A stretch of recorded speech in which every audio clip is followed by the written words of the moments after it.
არ იყო პოპულარული ახალგაზრდების დარბევა, საკითხების დარბევა არ ჩვენ პოლიციაში. გვაკავებდნენ და გვაკავებდნენ რა კანონს ვარღვევდით, კი ვიძახდით რომ არც უნდა საბჭოთან კანონებს, მაგრამ ვარღვევდით ამ კანონებს და გვაკავებდით, მე არ მახსოვს რომ შეურაცხყოფა მოეყენებინოთ. ისეთები ყოფილა რომ აი დაუსვივარ თბილისის უფროს ოთახში და აბა ბიჭო ერთი რა გინდა და მომიყევი და რეებს ლაპარაკობ და აი დიდი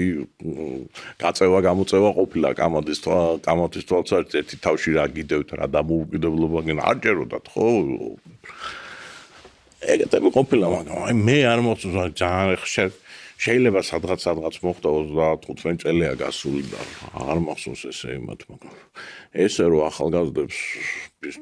ინმეს ვეცემეთ ფიზიკურად ანგარიშგაესწორებენ ანუ იყო ის ფაქტი მერაბს რომ ხელი დაარტყეს ეს ტყულაბრალდებოდა მომკახაზარადეს